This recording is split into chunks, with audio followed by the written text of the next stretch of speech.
Hello, everybody. Welcome to the Seekers Club of the Paranormal. No, Oh, let's do our own intro. no. Let's try again. Hi, Hey, everybody. I gotta tell somebody. Okay, Seekers Chronicles, Paranormal Historians, where history meets the paranormal. Oh, you did it. Ooh, I got it right that time. But I got to start writing cue cards. I get everything Well wrong. done. No, well Yeah, done. That was good. That was good. yeah. That was So, good. how's How everybody in the everybody audience? We had a coming great in? weekend. I know it was me, Jenny, Ron Lourdes, Scott Riddick, Zach Bennett, and Zach's dad, and Zach and Zach's Heather, dad. Scott's wife, and of course Tracy and Kelly were there. We'll all spend the weekend at the Shanley Hotel. It Yep. was Anthony's awesome. We had a favorite great place. time. It was good. It was an awesome weekend. And Scott invited us, which he came all the way up from North Carolina, Piedmont Paranormal Pretty cool. Investigations, I think that's called, something like that. It's hmm PPI. hmm And I invited us up. I invited us to the go to Shannon with them. And of course, we had such a great time. Hey, Todd, Always. Camilla, Melissa. Always. Um, yeah, so we had a good time. Of course, we got a lot of stuff, and it was good. We had a great weekend. You know, Yep. Yep. so we got do the digital seance. I said it Experience. right. The digital seance Experience. Well, experience. I'm good with those right now. I'm getting closer. Um, so we did that, and a lot of stuff going on. We had such a great time. Yeah, Kelly and Tracy treated us so well. It they was do. good. Of course, They I do. love that place, and those two are great women. They They always are. you know there for you. So They are. And you brought the twins. yes, I brought the You twins. debuted Oh, I forgot debuted the twins. the twins. That's my the Bella dolls. I put a bid on them as a joke. It was like a estate sale, and I got two of them. I won them. Yeah. I just put the minimum bet on it, and I won them. So Oh my they came with God. us, and they were great. Huh? They were cursing, and Yeah. they were cursing. Oh, the coolest thing! One of them said "rob it." Remember? One of them Yeah. We said put the "rob it." The Robert little girl doll. one says "rob it," and I didn't realize the woman Heather next to me just picked up a Robert doll, the haunted Robert doll that she had. They have a one at the Shanley, not the real one, but a copy of it. And she was bringing it over to put it on, and it said Robert. So I was like, hmm whoa, that was pretty cool. I Yeah. was like, wow, that was good. And then They were Tracy's popular. going into his face, going to one of it and say, "This is bullshit. This is bullshit." And the thing goes, "Bullshit." Back I to don't her and her know. and Lourdes. They come running out into the room. They go, "He was said bullshit to us," and they were like, "Oh, it's like they couldn't believe it actually answered." But that was pretty cool. The dolls were responding. It They was even brought cool. them out to the well and everything. Heather, Scott's wife, was running around with them, one in each arm. Going on each Yeah. location of the hotel, and she was like all excited. Like I think she was like you know really, she goes, "These things are freaking me out. They're spooky, but Uh, I can't she stop loved them. I holding them and know. running with She them." loved them. She was like, "Hey, what are Yeah, you doing?" Like talking like they were babies. I was like, "Oh, yeah. this is just too creepy." I thought I was going to like be missing one by the end of the weekend. Yeah. We'd be Yeah, they going would down to love South them. Carolina with her. But yeah, it was a great trip. It was great. They drove 10 hours to come up to I get to know. Shanley, I know. and oh yeah, they got up there. They got up there early because they left early the day before, and so yeah, they got up there. Of course, we all went out to eat. There's pictures on Facebook of us eating and Of everything. course. Yeah, so we had a good time. I love We had that some place. It's pretty cool. cannoli. We had some And cannoli. we'll We be had back some in fun. and this month, June twenty We will. first. We'll be We'll back be in back. 3 weeks. We'll be back. we'll be back. So that's awesome. Yeah. I can't wait for that. I know, it's all his our favorite friends place and on earth. everything. Our power family, our power familia. Yeah. So Yeah. so we're gonna have a great show tonight. We have But we are missing somebody though tonight. Oh And yes, that's yes. Kim. Kim. How can we forget Madam Kim? I didn't. Poor No. Kim. She's not with us. She's See. working, doing her veterinarian thing, taking care of animals. Yeah, well, she's going to be taking some time off. I think she's taking like a Vatican or something, you know. She's going into the mountains in one of those countries, and she's going to shave her head and pray. Yeah, she's going to Bali or something. She's going to become something. She's going on an eat, pray, love but she's taking thing. time off because her work schedule during the summer. She works at the racetracks, and it's really crazy for her because it starts like in May all the way to October.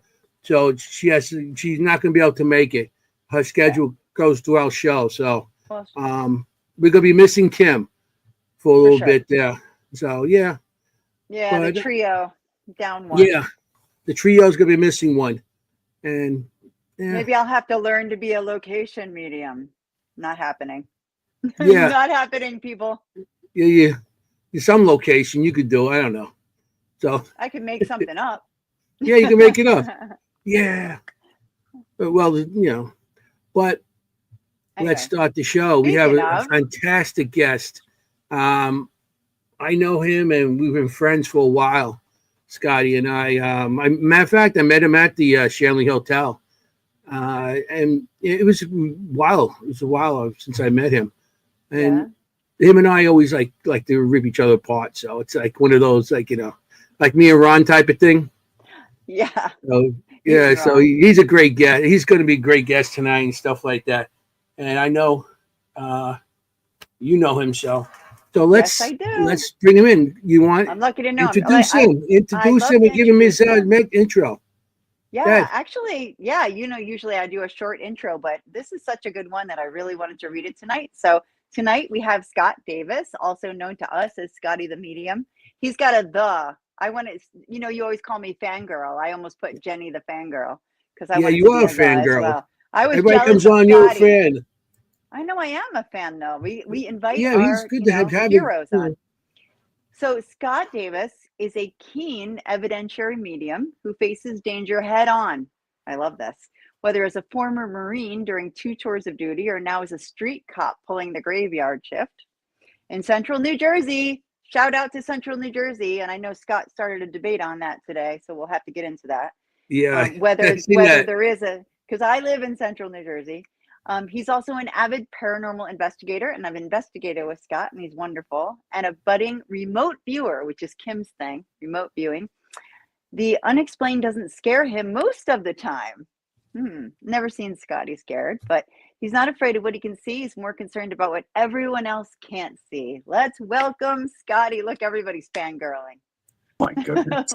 Here he is. Hi. Hi, everybody. I love that intro. I love it. Hi, ladies and gentlemen. Nice to see you there. My name is Scott. It's wonderful to be here. Thanks for having me on. Thanks for coming, Scotty. We're so happy to talk to you tonight. Yeah, me too. I was excited that you guys invited me. Yes. In Central New Jersey. In Central New Jersey. I mean, if you say it exists, I'm not going to argue with you. Well, would you call me North? One of your biggest fans you're not going to argue with. Yeah, no. Come on. Look, I even have a Scotty the Medium. What? Look at that coaster. That's limited edition coasters. Limited edition. It's going to be worth a lot of money one day. Mm-hmm. Yeah, really. The paper it's printed on. I better not use it. Yeah. No, definitely. I have more. Use them. Save your furniture. It's so cute. And I've got my donuts. I'm ready. Oh, you got your donuts for our. I got donuts. What's up? Ghosts and donuts. Derek. Oh, that's cool. Oh, you got that little guy.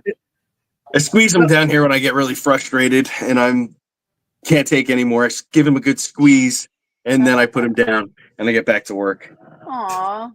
The little guy takes a lot of abuse. Yeah. Well, you should have him with cannoli, Anthony. You should have a ghost with a cannoli, with a canolo. That's a canolo? That's a singular for cannoli. You know, I got You the know what? grammar police going. It's a Cannolo. singular cannoli, everyone. That's You what I'm should here know this. for. I know. Listen. I know guys call something canolos. I'm going to write that down right now. Ghost and cannoli. Ghost and Ghost cannoli. and cannoli. We I had got it. cannoli Put it in my bowl. notebook. the other That's day at the perfect. We'll make Shanley. one. Well, I had Yeah.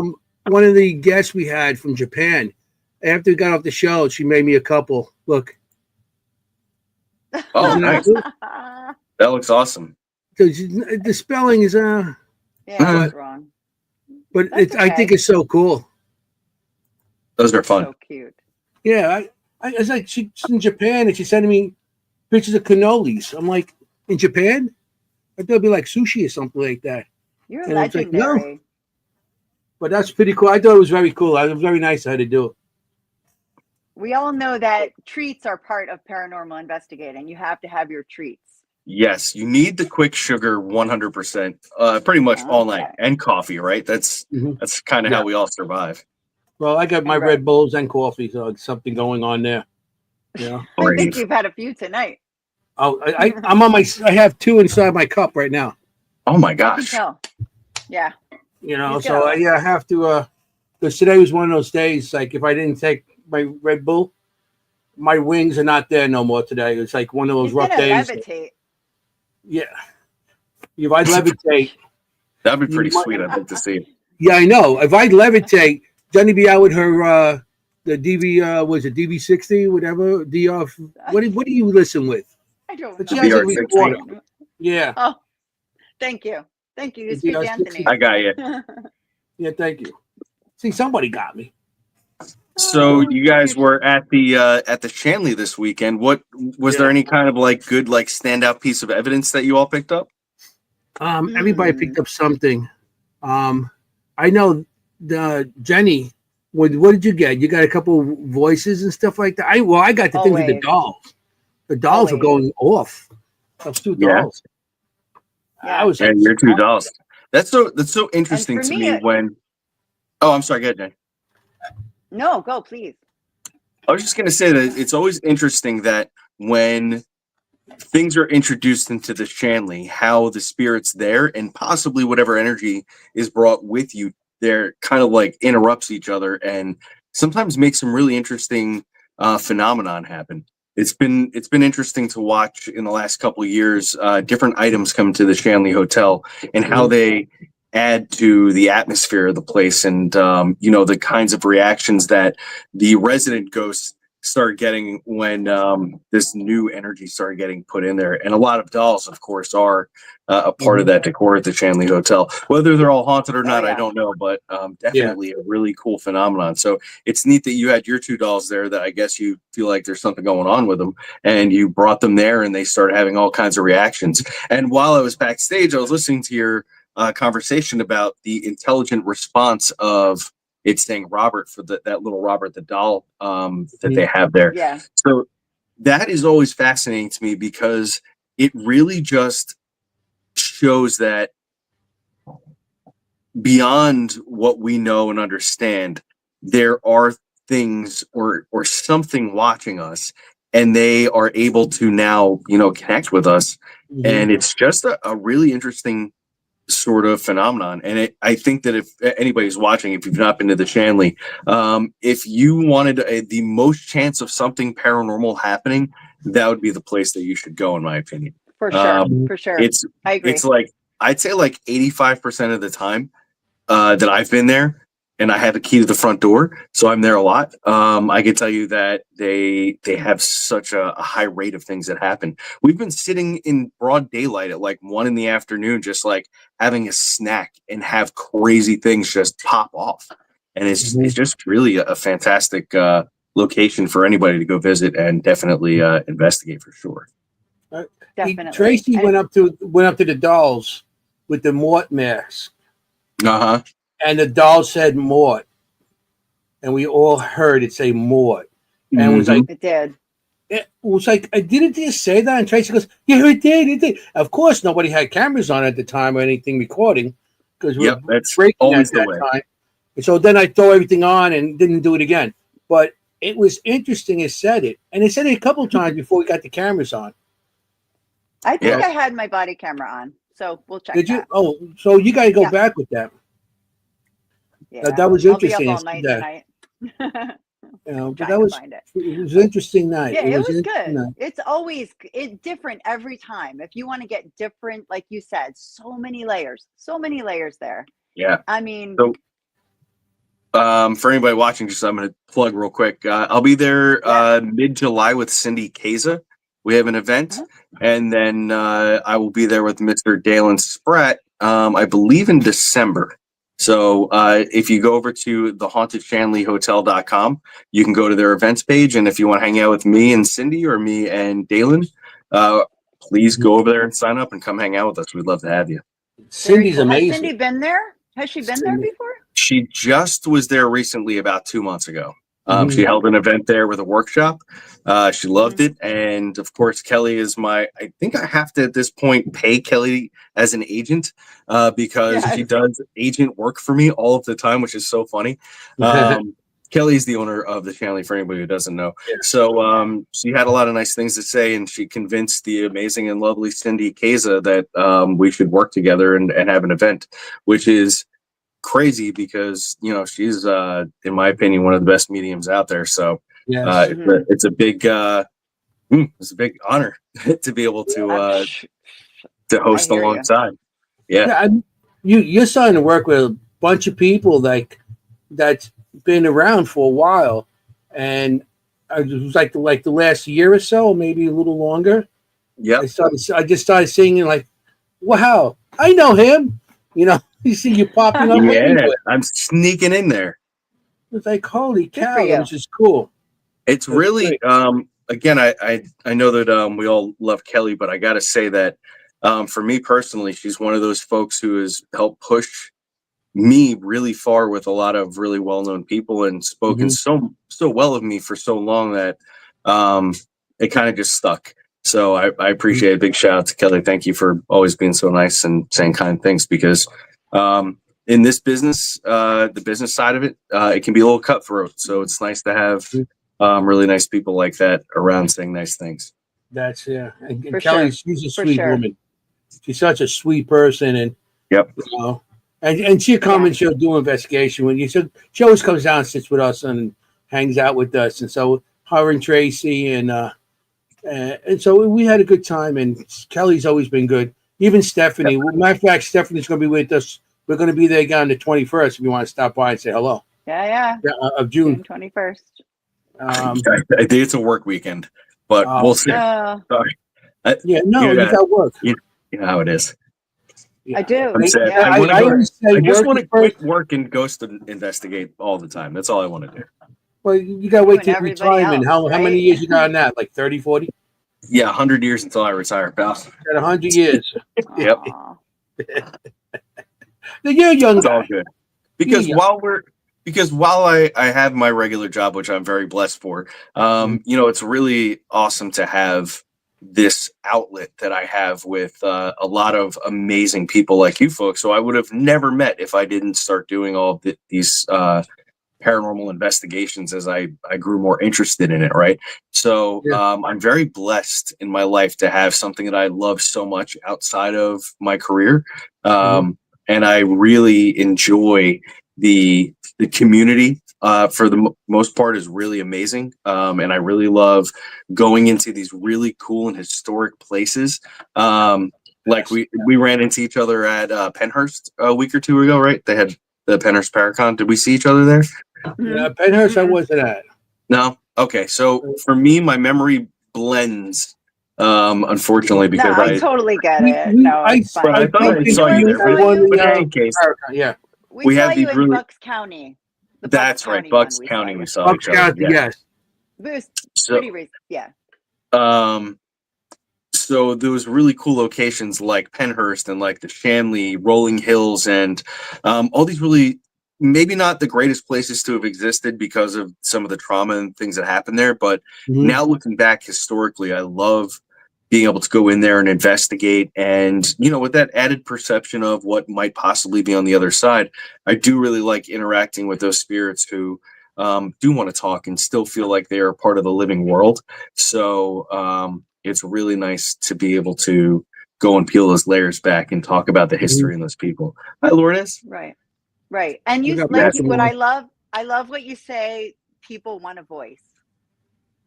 I Yeah. love and you say that in your new show, and you say that and I've heard you say that before. Like, I love when you say that you know they want a There goes voice, Kelly. and you Hey, become their voice.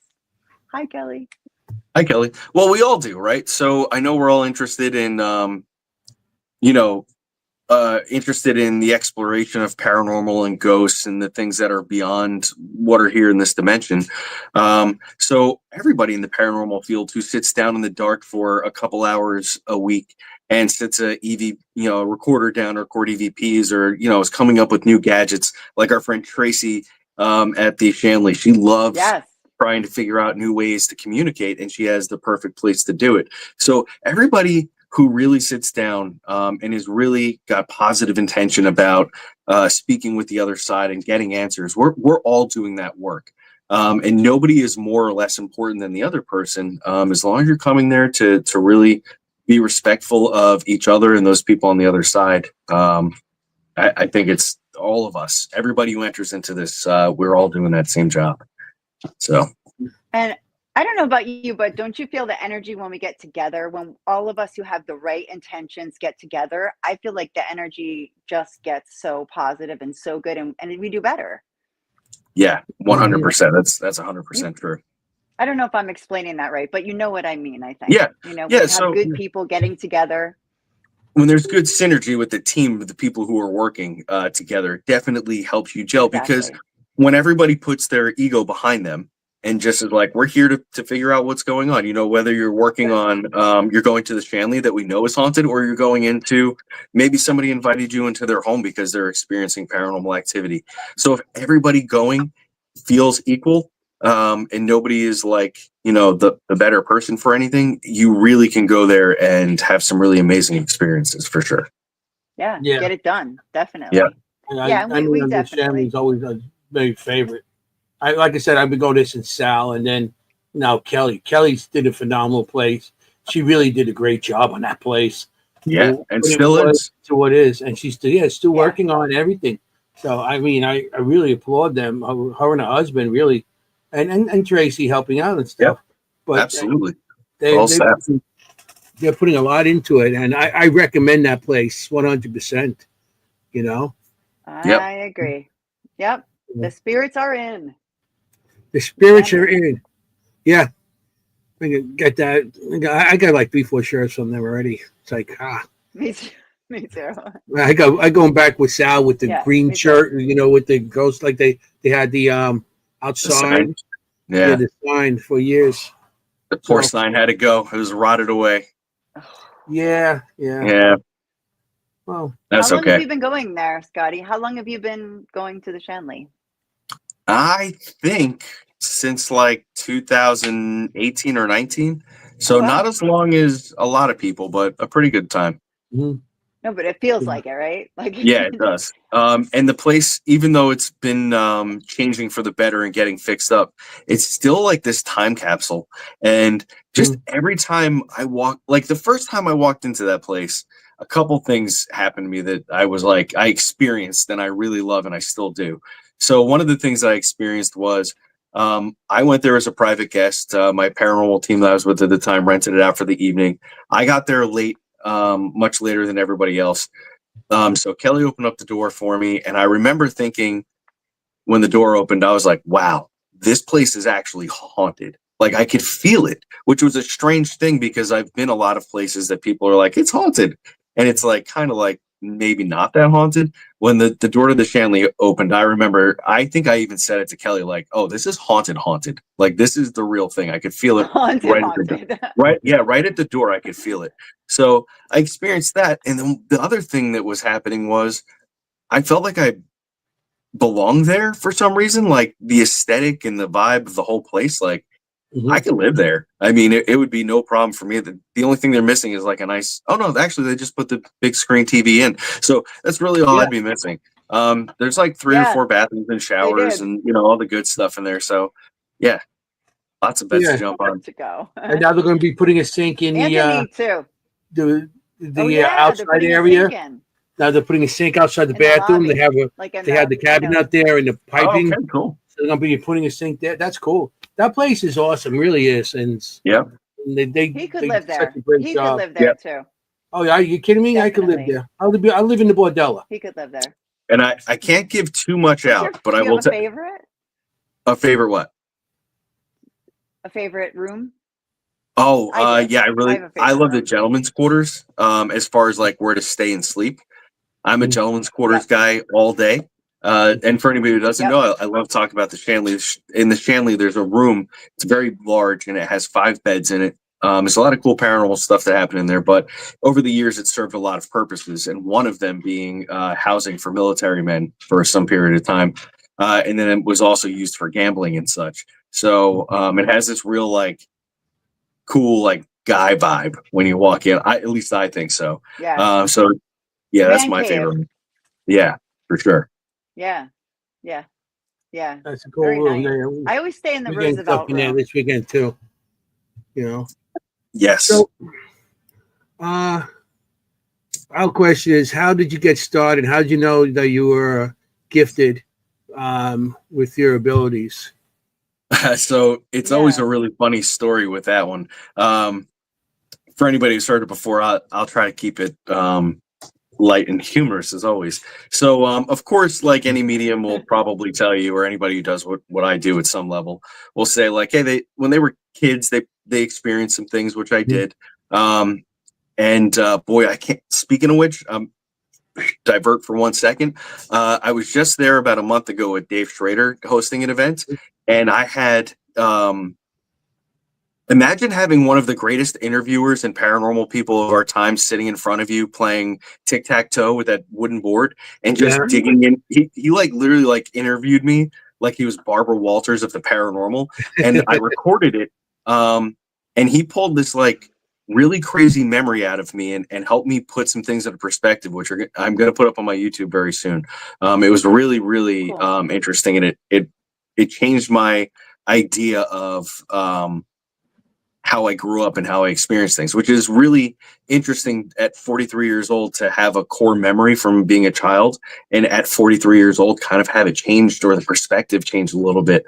And it was for the better. So I'm not going to give it away the conversation, but it will be up on my YouTube, which is Scotty the Medium on Very YouTube. cool. Very cool. That is unusual. So yeah. So as a kid, I experienced some interesting things. My mom, later on in life, would tell me some stories about things I said that kind of freaked people out when I was little, about talking to people who weren't there, and so forth. Then through my growing up, adolescence into teenager, really would just experience a high rate of paranormal stuff. But I kind of thought that was normal for everybody, right? Like I had a really deep interest in all things paranormal. Of course, paranormal programming at the time was like all scripted, like X-Files and Twin Peaks and all those sorts of things. And we didn't get the reality ghost shows until early 2000s. So that it was all books and whatever I could find. Sightings was one of my favorite ones growing up. I love sightings. Yeah. Yep. So I had all this really high interest, but there wasn't much of a group like we have now, right? Like, because all the weirdos, we all kind of came out of the woodwork and found each other with the internet. So, anyways, it wasn't until I was about 31 years old or so that really the switch flipped. Something happened. I wasn't looking for paranormal in this kind of way. I wasn't trying to be a medium or a psychic or anything like that. I came home after my shift in law enforcement. My wife was getting dinner ready. I went to take a shower and I got my brain real quiet. I'm, just soaking up, doing my thing, like just kind of decompressing from all the day. And all of a sudden, this voice sort of chimed into my head that didn't belong to me, and it started talking, and it was talking in a way that I don't speak. So I thought it was interesting. And then I started seeing some like pictures or photographs and movies, like kind of memories that didn't belong to me. They didn't make sense. So my first thought as this started to happen is I'm standing here soapy in the shower, hot water in the face. I'm like, I am losing my mind. I'm losing it. I'm going to lose my job because it was so loud inside of my head. In a way that I never experienced before. Oh my goodness! I was afraid. I was like, I'm going to be in trouble. But for something else clicked at the same moment. as I'm witnessing this stuff that's kind of going through my head, the inquisitive part of me kicked in and was like, get a notebook and write this stuff down. And another part of it was like, I was asking, because the voice that was there didn't belong to me and seemed to be giving me interesting information. I was like, okay, who are you? Like, I'm thinking to, who are you? This is Pop, and your mom's friend is my daughter. Just give her this information. Basically, is like how it came across. So, I wrote this information down in a notebook. I called my mom. I'm still dripping wet out of the shower. I'm like, Mom, can I call so and so and ask her about this information that I and my mom, like, as I'm telling her what happened, she's like, oh my God, you're doing it again. Because this is what she experienced when I was a kid too, to some level. Like, there's these weird stories about talking to people who were not here. So she says, yep. She puts me in touch with her friend. And this is where it gets really neat. Her friend was so cool about this. She was like, yeah, come over and show me what you wrote down and we'll talk about it. So I go to this lady's house and I show her the notebook, and all the things that I wrote down were all these really specific things about her dad, who was, his nickname was Pop. That's what everybody called him. But the thing that really struck me as like, this is a real thing, or there's something to it, was he showed me a photograph in my mind of a man in a tuxedo and a woman next to that man. And the woman was wearing a pink dress. She had pearl earrings, and she had brown hair, and it was really nicely done. And her name was Anna. And I could smell cupcakes baking while I saw that photograph. So I wrote all that information down. And when I got to that part of the notes, when I was showing this woman, she said, you know what? My mom lives underneath me in the apartment below us. Can I call her up here and show her this? Now, this would be the widow, Pop's widow. So that woman comes upstairs and she goes, oh my God, hold on, I'll be right back. And she disappears and then comes back upstairs, and she has this big yellow book, and it's real kind of gross and old, and it's got dust on it. And she puts it down, she blows it off, and she starts going through it. And I'm like, oh, it's a wedding album, photo album. And she flips, and guess what? Here's a photo of the man in the tuxedo and the woman in the pink dress, just as I had explained it. Oh, wow. And this book, these photographs were taken many years before I was born. And it was her husband on his wedding day with his mom, Anna. And that's how she was dressed for the wedding. And she was a prolific baker. She baked every single day of her life, pretty much until she passed. So when the other stuff was kind of anecdotal, but it was very strong evidence that I was talking to her dad. But this was borderline proof, this photograph, right? Because there's no way that I could know about this photograph buried inside of a wedding album that nobody had opened in 40 years. And it was taken 30 years before I was born. You know what I mean? So to me, that really got things going. So I was like, what is this? What did I just experience? And could I do it again? Or could I disprove it? Right. So I started sitting with people. I found a Facebook group of psychic development folks who were really nice and took me in. And the more of this I did, the more people were like, wow, you're really good at this. And the more I had to kind of come to terms with the fact that it was real, like this is actually happening. So that's how that train went. It was really strange because I literally was not looking for this to happen. Yeah.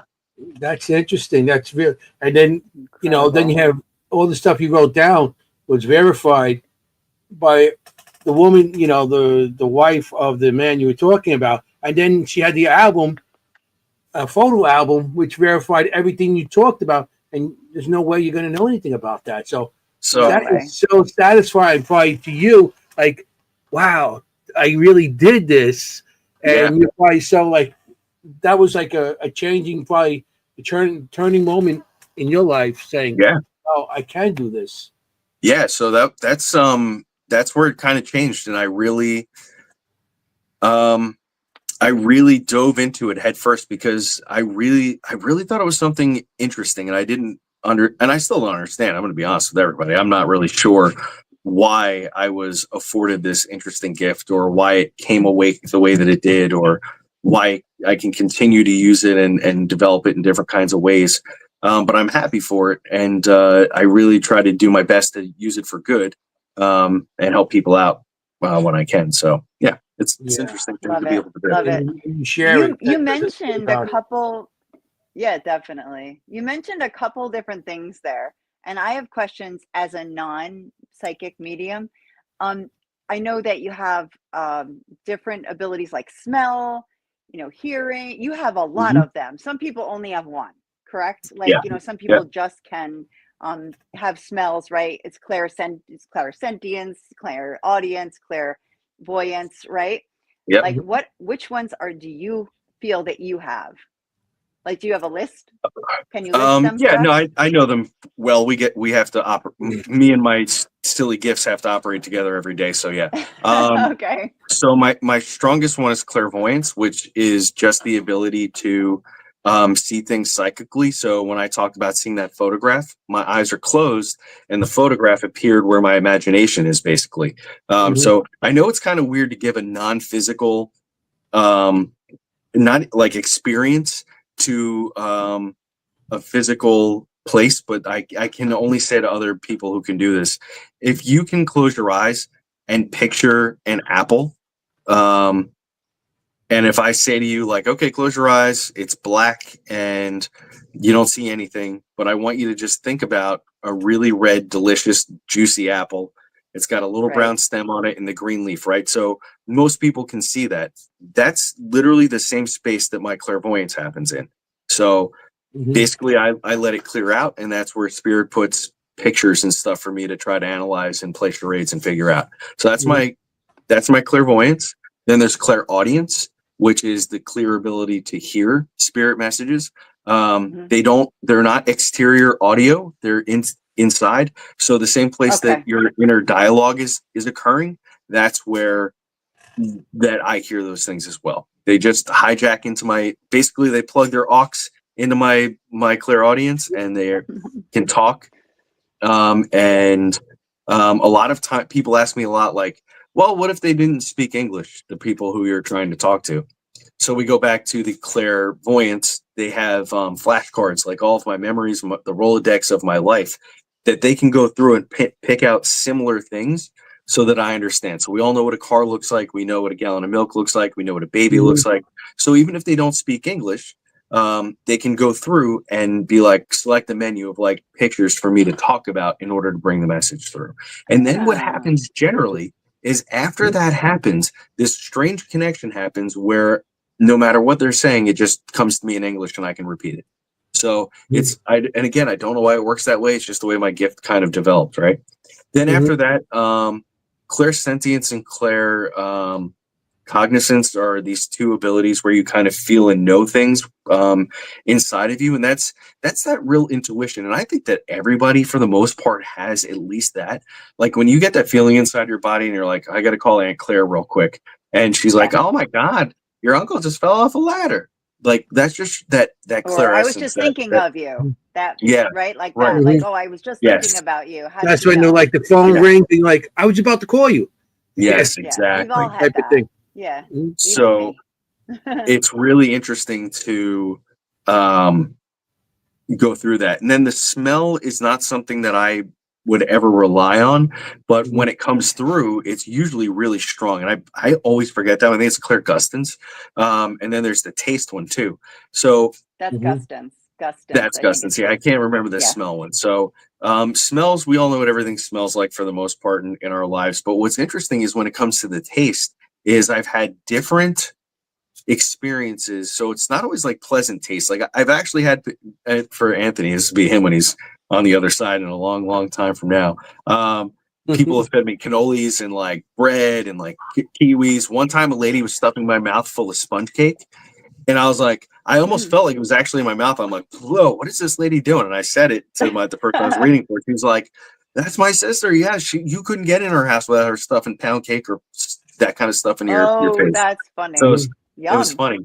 But then, and another interesting thing happens is where like I could taste alcohol, so I know that there's some sort of alcohol message that will go with it, or I can taste metal, and I know that that is now from doing many readings that's like a cancer treatment taste. So It is. yeah, so a lot of people have reported that to me. So for anybody who's listening to this and might want to understand a little bit about themselves and their own abilities, like just take stock of what you know about the regular world around you. And then when you feel that something is, especially if you're doing a ghost hunt or you're looking for that sort of thing, think about how your emotions have changed, your thought pattern has changed. You have to be very self-aware when it comes to this, and that's something that I learned along the way of doing this mediumship stuff. So like you have to be really self-aware of yourself. So in the morning when I get up, I got to recognize like, okay, today my left hip hurts, my eyes hurt for a little bit because I'm dehydrated, and I'm kind of in a funky mood. So that's how I am today. So that way during the day, if something happens and I change my mood, if I for some reason become very excited and happy, and I'll be like, okay, that's not me. Why do I feel this way? And I'll try to see if there's something influencing me. Or it could go the other way. I could feel something really angering or grief or like sadness, and I'll have to stop and be like, okay, now why do I feel this way? And then that's how we sort of start to tune in and understand and get the mediumship abilities going. Yeah. I mean, a lot of those things that you were talking about with the taste and smell, and through the years, I experienced all that stuff too. But I didn't know everything had a different name to it. Everything has a name nowadays. You know, I've been doing this a long time, and it's like everything has a name now. It's like, because like with the smells, like I smell flowers, cigars. I can smell a cigar from a mile away, but cigars, smoke, or whatever. And the taste, I always thought like the taste of metal was more like blood. Blood taste. It can taste that way. Yeah. Like, that's every time you taste it out, like on Gettysburg in the battlefield, I could taste, I get that, So if you do that, then what I would do is if you really thought that somebody's trying to connect with you and that was one of the first like spirit signs they were giving you, I would stop at that moment, recognize that the taste of my mouth changed. I believe that it tastes like blood or something similar. Then what I would do is I would close my eyes and take a breath and say out loud, who are you? And just see what information comes to me. And I think that you would be surprised at it may not always be a Civil War soldier out there. It may not always be somebody who passed away in that immediate spot. What you might see is a piece of the battle and that you're standing where 30 bodies were stacked up. That's the thing is you're not always going to be interacting with intelligent information. It could just be stuff that is stacked and layered, and you're just kind of stepping into it. And since you've opened yourself spiritually to be able to experience these things, you're going to walk through them and experience them that way. Yeah, because when I the spirit art I do, and I see the things and I draw it, and of course sometimes I get a smell like I had at the Shanley. I drew a picture of a man with a long beard and stuff, but it was like a bad smell. It was like a body odor type of bad smell, and I drew the guy, but I mean, I experienced a lot of that through the years also. A lot of audio and everything. And I've seen so much of your spirit art. You're fantastic at doing the spirit art like that. So there's no doubt that if you were just training a little bit, you could get those other senses up and running and really hone in on them and give really great readings. Yeah. I agree with you. He's amazing. I've been thinking about stuff like that, going and see if I could talk to people about it, because when I was coming up and doing this, I had nobody to talk to. It's like I understand. And so everything, and it's like now I'm learning, like everything has a name for it. There's training on this. There's training. I'm like, So this is a big thing to talk about. And I'm glad that you brought that up. So when I started going and trying to look into all of this stuff, that's the same thing I was running into. Like, take my course. It's $500 for 6 hours, and we'll certify you, and all these other things. Everything had a high price tag on it. And meanwhile, I'm like, I make $40,000 a year, and I got a kid and a wife, like a house and all. You know what I mean? Like, I can't afford that. So what I could afford was going and buying really inexpensive books for $8 or $9 at Barnes and Noble. So I would go and I would pick these books up and just devour them and go to the library and get those and read those. And that was part of my training. But the real training for anybody, and believe me when I tell you this, the real training is going. If you're going to go to a location, go with no prior information about the place. Go with somebody who does know the information, and just go there and open up and just say the things that you're experiencing, whether they sound silly or not. Write them down, and then go back and have your friend who you trust with the information and see what points you hit on. You'd be really surprised at the things that you're going to actually pull out that are very, very correct and very poignant to the place that you're at. It's the same thing with doing readings for somebody sitting down with a client. It was the same kind of training. Like, I would find people in this Facebook group and just have a half-hour video call with them and be like, all right, don't tell me anything. I'm going to write all the stuff down that comes in, and then we'll go back over it, and you can help me understand what I got right, what I got wrong, and how it might apply to you, so that I understand for the next time. And that's how I built that ability to do that. And it's difficult. It was a year of just me feeling around the dark and figuring that stuff out before I was like, okay, maybe I could start doing this a little bit more professionally.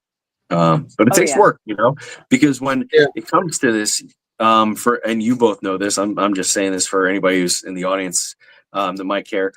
We are caretakers when we do this. And it's very important that we are putting our best foot forward and absolutely bringing 100% authenticity to what we're doing. Oh, absolutely. Yeah. Absolutely. Like I said, when I go place and I draw a picture, and sometimes people give me pictures of a place, and I'll draw what I see in the picture, and then they're like, oh, and then they have a picture of like something similar to what I drew. And that always is like amazes me. Like, wow, look, check this out. It's similar. You can see in the eyes, maybe the mouth and stuff. Yep. And I find that amazing. It's validating. You're like a sketch artist for the afterlife. I mean, that's brilliant. I love that. I draw. I draw. What's it called? I draw the dead. I'm getting old. I can't remember nothing no more. He doesn't. He doesn't. Yeah. Me too. But I draw faces of the dead. Yes, right. Which is really, really interesting. It is very interesting. If I could tell you the amount of focus that takes, like, to be able to close your eyes, or whatever your method is, and to draw details of these people is just amazing. To have that connection for that long, to do that. Yeah. So, like I said, when I draw something, people like when they verify my picture with another picture, I'm like, that's pretty cool. That's very cool. Yeah. So, Ron Iacovetti was just saying that he works with mediums and does the digital seance experience at the same time. And gets that immediate. Yes, he's obviously you've worked with him. So how's that for you when you're able to validate live like that? Oh my with gosh! these voices coming, like, I just find that fascinating when he works with when he and Lourdes work with mediums.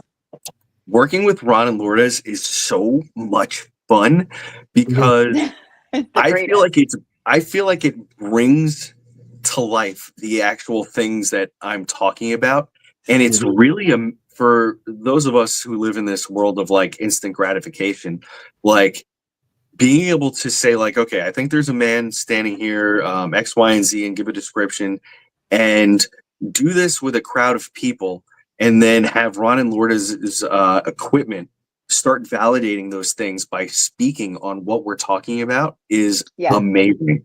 I think it was last year or the year before at the New Jersey Paranormal Paracon in Woodbridge. They always do their room there, the digital seance there. And a woman came in and she was standing there, and I felt compelled to walk towards her while they were doing the session, while Ron and Lourdes were conducting their session. And as I got near her, some information started coming through, and I spoke out loud about it. And then the name, I believe the name that she was listening for came through Ron and Lourdes's equipment, which might have been Tommy, I think, if I remember right. And it was this woman's son who had passed away many years before, and she had just been waiting for years to hear from him from the other side. So I had said some things that were very poignant and like hit for her. And then this voice comes over, and what was really amazing was she was like, "That's him." Like, she was like, "That's my kid's voice." Like, she knew. Wow. So when we can take our abilities and our specialties and put them together, it's an unbelievable magic. feeling. But it's magic. It's really magic. is. But it's magic because I know that woman was waiting for so long with so much pain and grief that for no reason on a Saturday in Woodbridge, New Jersey, in a high school, at this strange thing that we do, her son decided to come and pay her a visit, and she was able to release that from her heart and hopefully feel a little bit lighter on the way home, and from then on feel lighter knowing that she heard from him and got 2 points of validation that fast. So yeah, that's, I think, especially with Ron and Lourdes, it's not about them. Like, mediumship isn't about me. It is about this thing that we all belong to, and we're trying to just help each other understand it and make better connections with each other here, but also with the other side, and bring love and caring and acceptance in this world that is having a very, very tough time accepting just the easy things in life, you know? Mm-hmm. Right. Yeah. It's ability to share with others. So, I know in the past where I had people who were doing spirit boxes, and their husband came through, and their grandfather came through, and I had an 80-year-old woman and a 67-year-old woman, and we went to this house out in Farmingdale, Long Island, and it was SB7, the SB7. That's all it was. Put that on a speaker, and the first thing came out was Walter. And the woman's like, "That's my father. That's my father." And the other one, "That's my grandfather. That's my great grandfather." And they were like, "He built this house." Oh, that's awesome. He actually was, he went and he actually physically built the house himself, put the bricks and everything. Yeah, this guy was on construction, and he actually built that house. And the woman's like, "I never thought I'd ever hear his voice again." That's amazing, isn't it? Yeah. And then at the end of the night, because we went around, and he happened to be an electrician and everything to Local 25. That's out Long Island, and Local 3 is in here. And he's part of my international. So I kept on pulling out my union card because he was a steward out there. I said, here's my card. And he kept on answering my questions. And she was so amazed. At the end of the night, the old lady hugged me, and she goes, "I never thought I'd hear him." And it gave her, validation. Yes. That, and she goes, "I want him here. I want him here. I don't want him to go nowhere." And gave her validation, and her daughter validation that the man was still there. Yeah, that's amazing. What an amazing gift. And that would never happen if there weren't people like you guys and the rest of this community out there doing this, Right. And I really think that's what it's about. That humanity, like that connection, that humanity. Yes. I love that word. Yes. And even if it's not that, sometimes it's, information for someone who loves a building, who needs information about it. Mm-hmm. Sometimes it's not that special. It's just a fact, that someone needs, but it's important to them. So it's important. Yeah, it always it's not depends. About us, like you said. Yeah, exactly. It's not about us. It always depends on the location or the people that are looking for the answer that we're helping out. But yeah, it's sometimes it is about information. Like we talked about the Ritz Theater, I believe, the last time we were together, which is one of those places that you guys love to go, and I was lucky enough to go there with you guys maybe once or twice, and I remember walking in, and there was a spirit that was out of place, at least in my mind, for a theater, and it was this priest, and he was telling me, he's like, "I'm very upset," and I said, "Well, what are you upset about, sir?" He said, "This is blasphemy," and he showed me these upside down crosses, And I was like, well, that's so strange. Why would that be in a theater? And I Oh, brought it up right. to somebody who worked there, and they were actually building a set for Macbeth, I think, Yeah. because the theater is a working theater. And they were building a set for Macbeth, and a part of that set was these upside down crosses. So Yes. from somewhere in that space, the spirit of this priest must visit the theater or be close by, and witnessed them doing this, and was like, no way, you can't do that. Like, not realizing that it's for performance and not actually It's not something real. people believe. Right. Yeah. So Right. I thought that That's was, so funny. isn't that interesting? So you just never know what That's you're gonna. really is. interesting. Yeah. That's Yeah, really, it's how would he interesting. know? How would he know? Yeah, Right. exactly. Yeah. You just, you make assumptions. Like, and I always Yeah. say, don't assume anything. Don't assume anything. Yeah. When you So go that's into that, that takes a long time to be able to beat. So people ask about that all the time. Like, well, how do you know that yeah, this is actually true what you're witnessing? Well, Mhm. yeah, I don't go anywhere with expectations of what I'm going to see or pick up or understand, because most of the time I really don't understand what I'm talking about when I get somewhere. If you want a blind reading in a location, I'm just going to tell you everything that I'm perceiving when I step into that world, and right. we'll figure out what the context is later, and hopefully it's really specific. So when I start witnessing things that really make no sense to the space I'm in, I have to remember, like, don't worry about it. It's going to be okay, because this is just how it happens. And you're just going to say what you see. It doesn't matter if it looks like it fits here or not. It will, hopefully. Right. And that's experience. That's from your Yes. experience. And Yes. Kim, our colleague in this, she does remote readings. Obviously, we give her a picture before the show. We don't tell her where it is. We don't tell her who the guest is. She records it, as you do on your new show, right? Your Yeah.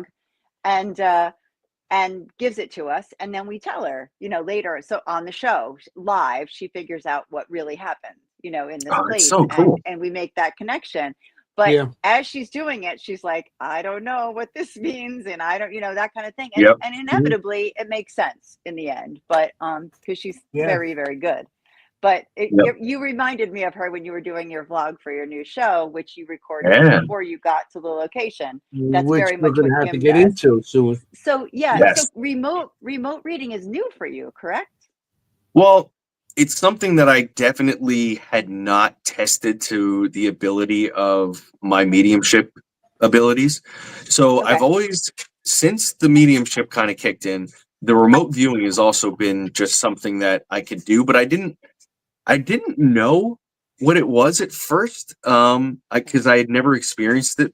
And once I think I was like listening to a podcast, and somebody was talking, and they started to describe what I was experiencing when I would do remote viewing by accident, or things like that would happen. And I'll tell, for anybody who doesn't know what remote viewing is, the simple breakdown of it is that you sit in one location without any idea or expectation of a target area or a target item, and you just give all of the information on it completely blindly. It doesn't have to have anything to do with the paranormal whatsoever. It could just be a shopping mall, a pen on a desk, a human being, and it's just a really interesting phenomenon. So it's something that I can do. And what happened was, over the last 2 years, I've been growing my TikTok, and one of the fun games that we would play was I would be live, and people in my comments section, I would say, okay, if you want me to remote view into your space, give me permission, and say me in the comments, and I would pick somebody, and then I would just close my eyes and hone into that space through my ability, and and describe things that were around them. And it became a really fun game that I would say I was about 80% accurate on what I would Wow. come up with, right down to the fact that I kind of embarrassed this lady by accident, because I started to describe something, and in the comments, she's like, stop. And I was like, and I just kept going because my eyes were closed. And then when I opened my eyes, everybody was cracking up in the comments, because I had described a lady device, maybe, that would be used in the bedroom. And it was allegedly sitting right next to her when I was doing my Oh thing. my So god. she was super duper embarrassed. It was really funny. And again, I didn't know what I was describing, and I drew a shape and stuff, and they were like, "Oh my god, this is ridiculous." So, and remember, it was for that specific person, so I know, and so we would do that. So Oh my other gosh. times, like I would talk about patterns on walls, or like just like different kinds of things. So I got good at it just by having a good time doing it with no like expectation that I was going to be good at it. So then we moved, and there's a project that I worked on with two gentlemen that everybody knows, but I can't talk about, unfortunately. It's a little project we worked on that we're trying to get going, and we were using remote viewing to look at other things besides ghosts. And basically, what was really interesting to me with remote viewing is this: I organically learned how to do it, like the other stuff, and they found our producer found a woman who was trained by somebody who trained the CIA government to do this, to do remote viewing. So this woman is considered one of the top remote viewers in the world. So what we did for this program that we were working on was, she got a set of numbers and I got a set of numbers. We didn't know what we were targeting in on. She did her version of remote viewing that she was taught, and I did mine the organic way. And later on, we came together for the show, and my descriptions were just as accurate as the ones that she gave. And not only were they just accurate, they were so similar on the targets that we were given that her and I both were like, wow, that is incredible. Because her and I didn't even know each other. We met each other like when we were doing this remote call to record this segment, and it was really crazy. Like, so that boosted my confidence that I could be now, I'd say, qualified to do it, because I'm up, not against, because that's not the right word, but comparatively speaking to somebody who's been doing it for 30 years and was trained, it was really, really ridiculously spot on. So it was really cool to be able to have that experience. So it's awesome. That's amazing. So that's amazing. So how do we apply that for what we do in the paranormal, right? So sometimes I get impressions about places that I'm going to go before I go there, which I think happens to a lot of investigators, but they may not necessarily recognize it as happening because they are not as tuned in and aware of themselves as I tend to be. So or a dream. They have a dream. Or yes, dream. Oh, I got a good dream. Common. I got a good dream story for you folks. Oh, good. Because I do have those. I do have dreams before. I'll give you a cool dream story real quick, and then we'll go, and it's a bit fortune tellery. It's really neat. And then we'll go talk about phantom forensics. So several years ago, I was sound asleep and I had this crazy lucid dream that I was walking up to this old house, and it was like this cool old Victorian type house. And I was like, I could feel like that spiritual energy in the dream. It was so cool. And this woman opens up the front door and she's like, I think you're here for me. Come in. And I walk in, and I see her beautiful house. I'm like, wow, it's gorgeous here. And she goes, yep, come on and sit. This is where all the mediums sit. And she brings me into this room off the right of the entrance. And we sit down. It's a parlor, and it's got this beautiful blue couch. And it's really well decorated. I could see seances happening, and I could see all these spirits all through the house. It was so crazy, this dream. And she sits me down on this couch, and I'm witnessing all this stuff. And she looks me in the eyes, and the dream kind of stops. And she goes, I'll see you soon. And I woke up, and I was like, what was that? I never had a dream like that. I love it. A couple days later, a friend of a friend calls me and is like, hey, Inside Edition needs a medium to go to a haunted house. And we know that you do that, and you're comfortable on camera. Do you want to come do this? And I was like, oh, sure. That's awesome. Let's do that. So we set it up, and I tell my partner, Patrick, who is my paranormal partner at the time, I told him about my dream. I gave him all the details, and I was like, I don't know if this has something to do with the location we're going to, because I think they are correlated, though. So as we get to the place, this is Miss Fanny's paranormal Victorian party house. in Oh, Miss Oh, Fanny. I know it. I know it. yes, Yes. so this is Been Miss Fanny's. I I've had been never there, heard of too. it. I had never heard of it. I had never been there. Wow. And as we pulled up, I was like, dude, this is a Victorian house. And he was like, yes, it is. So It sure is. I let him go inside and get all the information, as we always would do in our investigations. And he came out and he was like, dude, I don't know how you got this information because everything you said about this house in your dream, this is the house that you were talking about. It's 100%. Wow. So we went inside, and right on the right side was this big room. There's a big parlor, Yes. and it's where this lady, Miss Fanny, would have these seances, and all of these mediums would come in the house. I found to be that evening, during our investigation, very active. So that was a really interesting dream, that this woman came to me before I even knew I was going to be invited to do something. And it That's was so amazing. inviting. She was like, I'll see you soon. Just like, she knew I was coming. How cool is that? That is awesome. That And place so Right. specific. too. Yeah. I mean, Was it Miss Fanny she's or was it collects the woman? everything. There's everything in that place. She collects all these different The owner. Yeah. oddities, from coffins to embalming machines. When I Yeah. went You there, can she had an barely old move. 100 embalming machine with fish in it. Yeah. Yeah. It's Yeah. so crowded. It's so crowded, that place. Yeah. It's like, it's Yeah, there was a lot of stressful. stuff. A little, That's Yeah. so cool. a lot of So, stuff. my opinion was that it was Miss Fanny who was telling me, Okay. like, she was going to welcome me in. So Awesome. I thought that was really great. So that's my dream story. But yeah, so then, Cool. fast forward to several Very years cool. later, we're here with Mr. Dalen Spratt from the Ghost Brothers, and so many Yes. other amazing programs. It's And good, yeah. we decided to get together and do a team up and do this really cool show that myself and my lovely producer Kay had been developing, and we named it Phantom Forensics. Okay, Right. I'm going to put a picture up. This is chapter 1. There's 3 chapters. Mhm. Okay. So far. So far. I was going to say, so far, 3 chapters. And So we can far. work on that Yeah.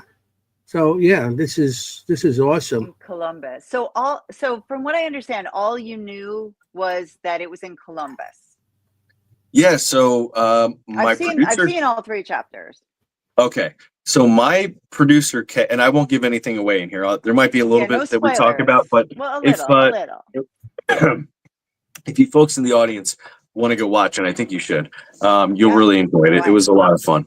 So yeah, my producer Kay moved from Manhattan to Ohio recently, and she's been in the film and television industry for a very long time, and she's very well respected. She produced a couple episodes of the last season of A Haunting, which I know everybody loves. I got to be Mhm. on A Haunting, and that's where I met her. And she also produced The Curse of Lizzie Borden, which was another cool thing on Travel Channel. That was one of her Very shows. good. Good show. Well, most of it. I'll It tell was you very most good. of it.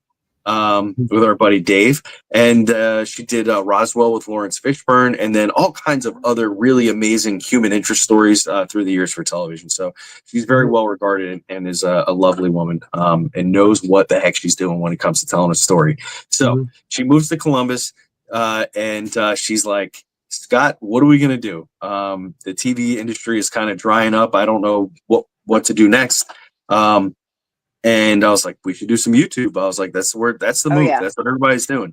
So we got lucky. She found a colleague that she had known from years before who owns a production house in Ohio. So now we have a producer and a production house. And the only thing missing is me to help tell the story. So her and the production crew linked up. We came to an agreement on how to film this stuff. And there's more to it, and I'll talk about it in a little bit, but more of the spooky stuff first. So yeah, we decided, like, Kay, who lives in the area, we had to keep it cost effective. So she did a ton of research on the area that she lives in and was like, okay, this definitely has enough wild and crazy history that we could tell some amazing stories right here in Columbus, Ohio, where For sure. where these things are based. So that's kind of how it started. And she was just like, what do you think about coming out here to shoot a couple days and see what we get? That's how it was born. Yeah, That's that's amazing. awesome. Yeah. And then you started recording before you I'm gonna left. put that up on the screen Yeah, again. so- Talk. So basically, what happened was we had to come up with a way to show that, you know, I had not been there. I didn't know anything about it. And the best way to do that is to actually just sit here in this chair where I am right now and go ahead and start giving information about what's going on. And always in showbiz, always in doing what we do is showing is better than telling, right? So instead of me being in Ohio and being like, when I was back home, this happened. I said, let's take a really crazy shot in the dark. Let me sit at my desk and do like a remote viewing session and spiritually see like what I come across. So the first things that started to flash to me were these graves, a lot of shallow graves and a big fire. And Kay was like, okay, you're on to something. I'm not going to say anything else. Just write down all the stuff you get and make your video diary. So we did that, and most of it made it to the show. And it's always cool when you go somewhere and there's really crazy history that you've never heard of, happening. Yeah. And you get to explore it for the first time. So for people watching, I'm a bit of a history nerd too. So I love when I get to go do these historic things. Trust me, everybody watching is a history nerd because our show is very history based. Our show, we typically do deep dive into a location's history each episode. So this was right up my alley and our alley, the show, because if you love history, you're going to love this show for sure. You definitely get into it. I don't want to give any spoilers away. One of the things I love that Dale and Spread is kind of like your guide. Like it's your show, in my opinion. Like I feel like it's Scotty, and he just kind of guides you, sort of, through it. Yes, Dalen has the information for the location, and he is there also acting as the audience as well, right? Like he's an active participant of the audience, and a fantastic. So Dalen was such a great choice for what we're doing for so many great reasons. Number one, he is charismatic and he is just a kind and wonderful person. So again, like the beginning of our conversation, it's about who you're working with that you're going to be able to connect with and get the best results, right? So Dalen was somebody who I get along with really well. So he was the perfect natural choice for this, and he's a really great storyteller. He has his own YouTube channel. For anybody watching, you should go check it out. It's The Graveyard Shift with Dalen Spratt. Go look him up on all social media. He is always active. He flies every week to a different location to record his show, and it's amazing. So go check him out. So he's had all these really professional things that he's done, and then he has his own stuff that he does, which is also very professional, but it's not TV. So I presented him with the idea of what we wanted to do, and I said, it's not us running around with our cell phones and cameras that we got at Best Buy. These are real professionals. We're going to shoot this like it's a TV show, and we're going to tell the best possible story that we can with the equipment and the tools that we have available in the stories. So he was immediately on board. I almost didn't even get the words out of my mouth. He was like, I'll be there. I'll be there. He was like, I'm there. So it was really great. And then on screen, he's just this, it's good when you trust somebody that you're working with. He didn't make me feel strange about the things that I was talking about, and a lot of this stuff that, again, feeling like I was off target, he didn't flinch or make me feel like direct me one way or the other. He did a great job. So that's really important as well, because I know that there were some things that I hit on that some people might have jumped out of their skin because they would be so excited that I was getting it, but he kept a straight face the whole time, which was wonderful. He sure does. He sure does. And if you watch, if you watch Ghost Brothers, you wouldn't believe it that he kept a straight face because they're so expressive on that show. Like, oh my gosh, they're so expressive. But he just really doesn't flinch, like you said. He just listens.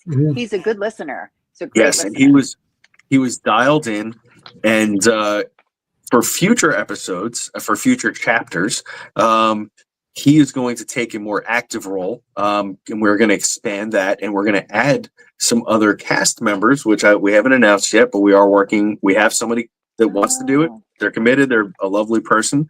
I don't want to give any spoiler. I don't want to put any spoilers out there until we have it locked down. But yep. Exciting though. But here's what's funny, right? I'm one of the producers on the show, but for the first half of it, I don't have to produce anything because I'm not allowed to know what they're researching and what they're doing. So I get to sit back. The first part's easy, but then the heavy lift comes when they're like, "Okay, well, turn your camera on, big guy, and let's see if you're going to be as good as you were the last time." Yeah. I got a chance to interview Dallin on my last podcast, and he's really nice guy. Yes. Yeah. He's a really nice guy, and of course, I met him at the VIP at the Para Unity. So yeah, him and the very nice people. Him and his crew there. Yeah, when you click like that, the product is so much better. And you're right. That's a great way to put it. He's like us in that show. So he's like us, listening to you. And he is. I can tell you, he has a hard time believing sometimes when I've nailed it, because when the cameras aren't rolling, he'll be like, "That was the craziest thing I've ever experienced." Well, he keeps a straight face. Yes. Because I was like, "Oh my God," like myself. Yeah. But yeah. I always talk to myself. It's always good to work with people like you also. It's just like, in this field too, when you got two positive people, you're going to get more evidence.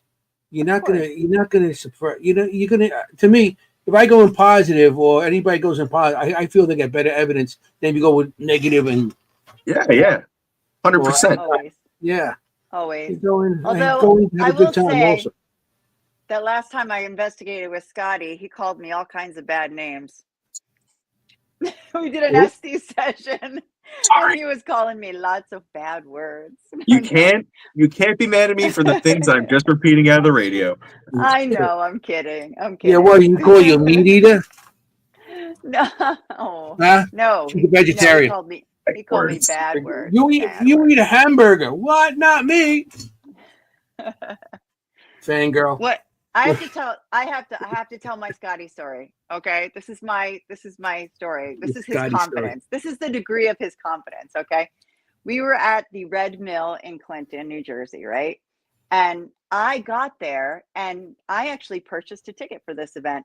And I got there and I said, "Hi, I'm Jenny, can I have my ticket?" And they looked and they looked and they looked, and there's no Jenny. And I'm like, of course you're like, I paid, really, like, here's my receipt, blah, blah, blah. No Jenny. Finally, they're like, "Oh, you know what? It's Jennifer. It's under Jennifer." No one calls me that since I was born, right? So, okay, there I am. No problem. Scotty arrives, right? There's no more, he's late, right? He's late. He just arrives, right? Like, he arrives. And there's no desk anymore. There's no lady. He walks right up to me and he looks at me and he goes, "It's not Jennifer. It's not Jennifer. It's Jenny." And that's all he says. And then he walks away and gets like a hamburger or something, like something to eat. He just goes, "Yeah, it's not Jennifer. It's Jenny." And I'm like, it's Jenny. Like That's you funny.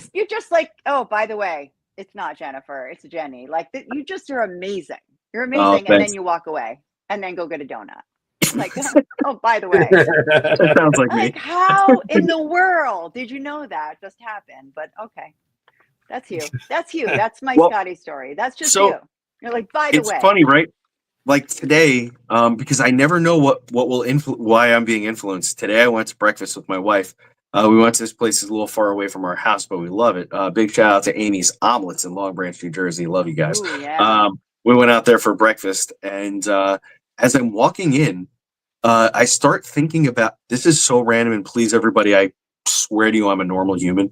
I open up the door to this place, and I keep hearing the word sniper in my head. Sniper. Why am I thinking about snipers? Scary. Right? So yeah, but and of course, my job, I was like, there's nothing happening. But here's why it was interesting.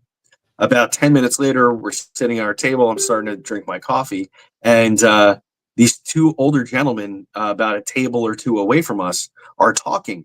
And the one older guy starts talking about his experience that he had as a soldier in Vietnam and starts talking about snipers. Literally. What? And I was like, oh, there you go. That's why. Because that must be something that he carries with him so heavily that just Yeah, being a you little felt bit it. open at the moment, I felt it and I could hear it. And it wasn't a spirit talking to me.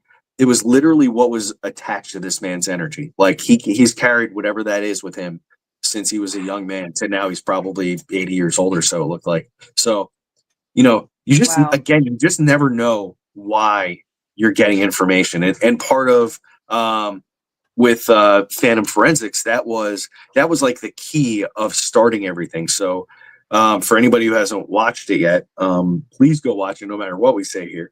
Going Definitely go watch it.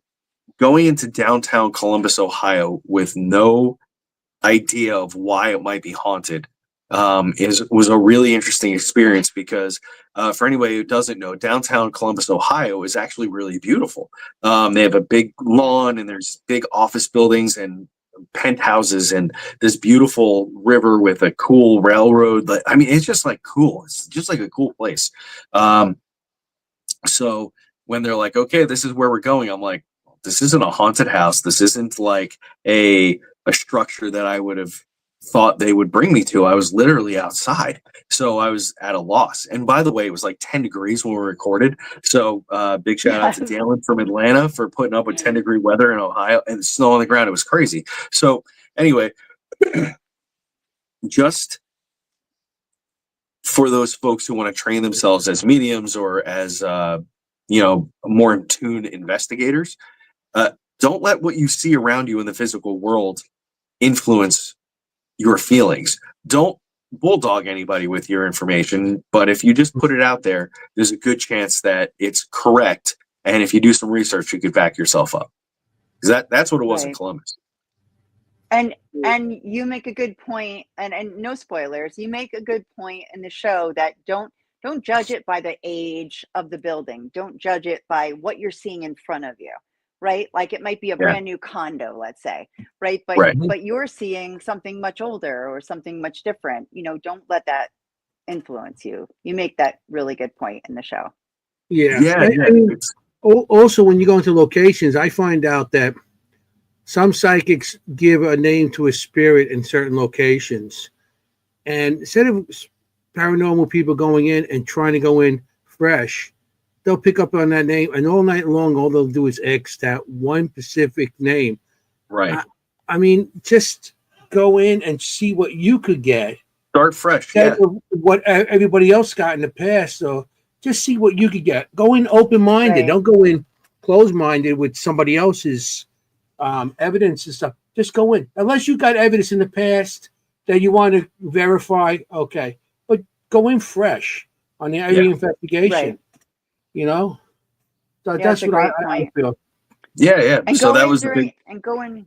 Oh, I'm sorry. I'm so excited about this episode. Yeah, these episodes, go in during the day, like you guys. Like my project right now is I'm working with Richard Moschella. We're doing outdoor investigations in the woods. You were talking about elementals. Again, no spoilers. In this type of thing, we've been really focused on that type of thing lately and doing daytime investigations out in the middle of the woods. And you wouldn't believe what we get, kind of thing. The spirit world does not care if it's dark or light out. Which I was so excited when I saw you guys out there in the afternoon, kind of thing. Yeah. We weren't trying to make it scary for the sake of being scary, because the truth of what occurred in that location is far scarier than two guys stumbling around in the dark, In the future, traditional ghost hunting in the dark will probably be utilized for Phantom Forensics because it's a part of our culture and what we do. But definitely that during the daytime, I thought was so neat because it really takes that like, oh, did you see that factor out of it, or like being afraid just because it's dark and like maybe you're ready for a jump scare. Like we took that out of it. Yeah. It was literally just the experience of what was going on around us and focused on the history. So it was really interesting. Precisely. That's exactly Yeah. what I It's was so always excited fun. about in this show, really. And so many Yeah. layers of time in this show, which I always enjoy as well. Just the layers of modern time to, a long time ago. Again, I'm trying not to give too much away, but Yeah. I know Kim will be watching this at one point. Scotty does pull out a mel meter. That's Kim's thing. She's Yep. got herself and her mel meter, Kim. So I was like, oh. Yeah. The mel meter You guys had a is a spirit really, box and a mel meter. yeah, we were keeping it basic. Of course, I had a bunch of equipment with me, but we decided that we would focus more on the things I was perceiving versus the claims that were being made in the third chapter of the apartment that we were in, and of course the Yeah. history. And if something would have called for a REM pod or some EVP work, we would have done that. But really, it wasn't necessary for that particular set of circumstances, right? So that's the other thing I think is investigators a lot of times we get hung up on all the things that we've spent a lot of money on, right? Going into places and Mhm. setting up Yeah. all of our equipment and we're all guilty of it. All of us. I have cases of stuff. Mhm. Sure. We all do. So, Yeah. but really, and it's not to be like smug or like put your ego into it, but like you are all of us, everybody. We are our own best piece of equipment when we go into a place that's haunted, or allegedly haunted, right? You can Mhm. feel it when you walk in if you really like pay attention. So the equipment's really good for camera and recording results and seeing if we can make things happen and repeat themselves. Sort of trying to apply some of that scientific what do they call it, process to it, right, to try to get things Right. happen and Like repeat them again and reproduce again. it. Right. Right. Right. Scientific method, there we go. So Scientists. Yeah. right, so it's good for that stuff. The reason I like the mel meter is because it's a very simple device. I have the one without the REM on it, so it's the very basic one. Mhm. It shows the temperature, Same. which is good, and then it displays the milligauss, how much EMF is coming off of something. So Yes. I like it because, like I did in the show, I explained we walked down a hallway, and I believe the mel meter blasted to like 160 milligauss, which was crazy. And I was like, Ooh. okay, so if the person who lives here were to stand in this hallway in the dark, they would probably feel so paranoid or sick to their stomach if they spent time standing right here, because we know that high EMF creates that, right? So Yes. Right. just by showing the audience and the crew members, actually, because our crew members had never done ghost stuff in their life. They were, Oh, I it kind was of really love fun. that though. Yeah. Yeah, no, I kind of like that. It was their first time doing anything like that. So it was cool. Yeah. Anyways, I think it's so better. I was able to explain, like, okay, so we can use this meter and we can see that there's probably wires behind here or something that's causing this. So that's not paranormal. Or at least we don't think it is. We can show that this is way out of range for what we'd find. But when Dalen and I are standing in a different room and it's at a baseline of 0, and then all of a sudden it's jumping up to 7 and 12 for no reason while we're interacting with something I'm talking about, then we could say, right, like, hey, this is probably more paranormal than not at the moment. And here's some physical evidence to back it up. So yeah, Mhm. love the mel meter. Right. Yeah, Mel meter. I mean, yeah, Kim Mel too. meter. Kim I- too. She's you always guys- got it in her hand. If a place is before the 1980s, it wasn't. A lot of places weren't properly grounded, especially back in those times. And because it's not properly grounded, you're gonna get those high EMFs, and of course you're gonna get sick from it and everything. So and it just and it also affects your equipment, Mm-hmm. your cameras and everything, because it's too much. And that's kind of high. That's kind of high because a house is usually 120. Right. 120 and under, depending how close you are actually to locations, because you have to go through the wires and there's droppage and everything. It's mathematical stuff. But 160, wow. Yeah, it was crazy. Yeah. That is crazy. But I mean, you guys ceiling fan in the room? As I say, you're standing. Dude, it was a modern building. It was like really fancy apartments. I don't want Yeah. to call them apartments, but I don't know the right word. Like more like a penthouse is what we Cooperatives were in. or something like It that. was Yeah. it was gorgeous. Yeah. It was this beautiful, beautiful place. Anyways, Right. yeah. So that was the other thing, is like we're in a brand new building. So why is this person on the 7th or 8th floor experiencing this? And are the neighbors Right. experiencing stuff? So we Yeah. did Right. speak to some neighbors that were kind enough to have us in, and we spoke with them, and there was stuff that I picked up on that didn't make the show because they were very private. I can sort of just say, like, one of the things that I picked up on was adolescents or children or people in their younger years and cultish activity for some reason. And what we found out was one of the neighbors' sons had been swayed into a very strange cult. And I don't like to get political or anything, but it was a very strange political type of thing. And another part of that was, I had mentioned, like, I thought people were doing some sort of rituals or something in this apartment adjacent to where we were. And as it turned out, this woman validated. She said, actually, my son set up like crystal grids, and he was doing all these like weird things. And yeah, he was definitely doing some kind of occultish type things in here. So we didn't air that part, but yeah, it was one of those like really interesting things, because again, why would that tie? Why of all? It was so different from all the other stuff that I had talked about. It was the last bit of the puzzle, and it tied in. So then I have to ask the question, and there's a lot of threads that we pulled at that were for the next episodes. I hope we get to, but all right, everybody here, if you're watching, I'm also a huge Ghostbusters nerd, like to the 1000th degree. I have the whole outfit and everything. I got it all. Massive. Baby. The only thing I'm missing is an Ecto one in a firehouse. Okay. So, anyways, think Dana Barrett's apartment in Ghostbusters. This building that she lived in was allegedly like an antenna for paranormal activity. Well, right. That's kind of how exactly. I love that. It's a really nice figure you have of me there. So that's of me. We say, why is this place that we're in Ohio have such a high active amount of things happening in it? And is it something to do with the location? Is it the building? Is it the people? And are the people, like this young man who got influenced by whatever he was he okay, and this was just like a natural thing that happened because of the influence of the world?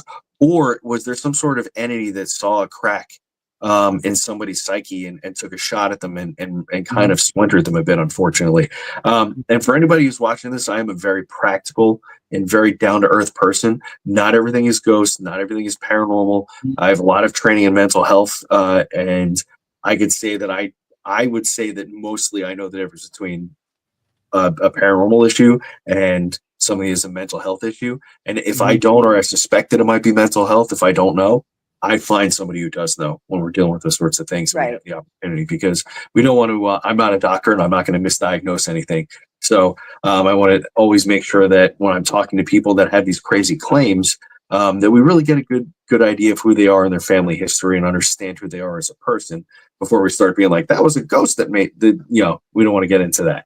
So, but it does beg the question, like, we have all this strange stuff that's happening in this building. The location downtown, people are experiencing things for years and years and years before the modern thing that stands there in downtown Ohio. Right. The thing that was there before, people experienced it like crazy. So is there something to that property that is having all this stuff happen? Hey, what's up, Lonnie's World? It's layers. It's what I call paranormal lasagna. Oh, I love lasagna. But, so yeah. Oh, I know. We got to bring food into it. I love that you also bring up in the show that the neighbors aren't talking to each other about it.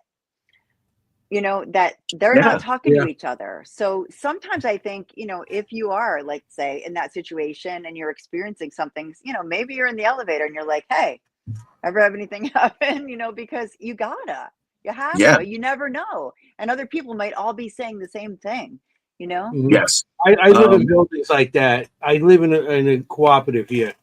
And you don't talk to neighbors about ghosts unless, now they're starting to talk to me because they see me with the jacket, paranormal on my jacket, on my The ghost stuff. guy. Yeah, the ghost guy, and whatever they call me these days. They His know. car has a sticker that says "I see ghosts." The ghost I think they cannoli know. or something like that. I know Nice. cannolis. But you really don't talk to your neighbors about that, because some of your neighbors, because some are religious and they look at you that's fair. differently. You don't tell them you got ghosts in the house, because this place here, I see things all the time, staircase and everywhere. In the morning as I'm leaving, I hear somebody say, "Hey," and I hear footsteps behind me and stuff. Oh yeah, I get all kinds of stuff. Wow. And I see my hallway and other stuff. My wife even sees them, and she's not sensitive.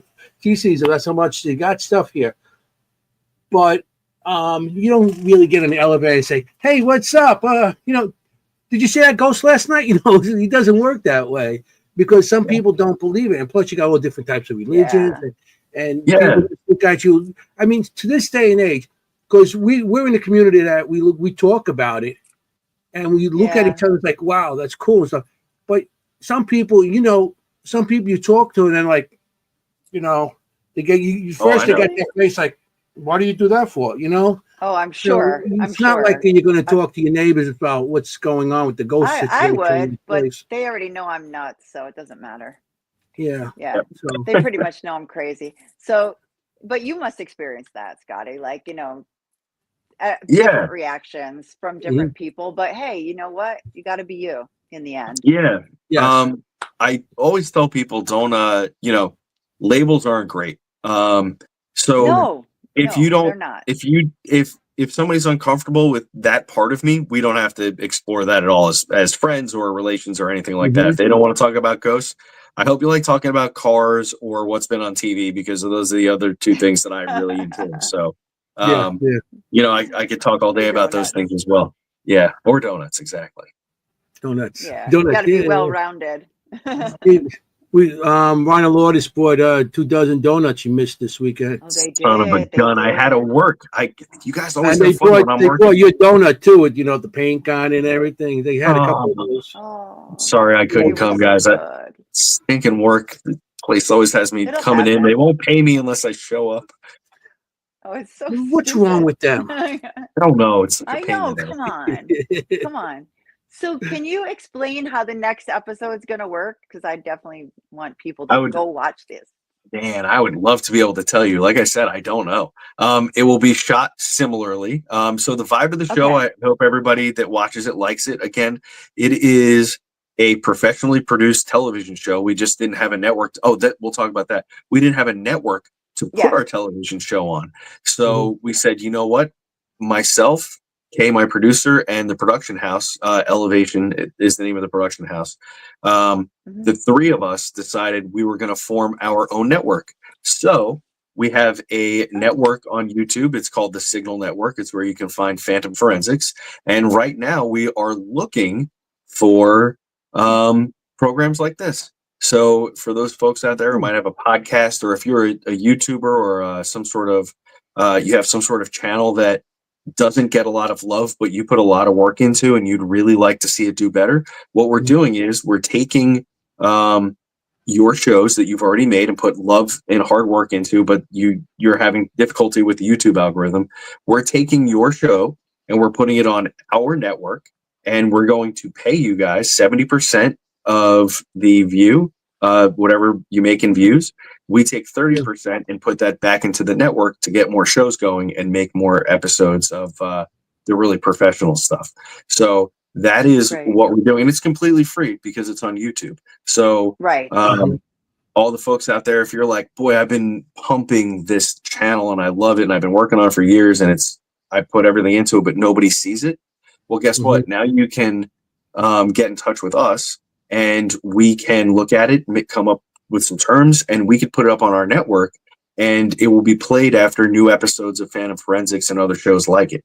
So good. So you know that now you can be you and be up there with the have your own space and almost guaranteed getting people to watch what you're doing. So that's what that's where the end of the TV industry has kind of brought us.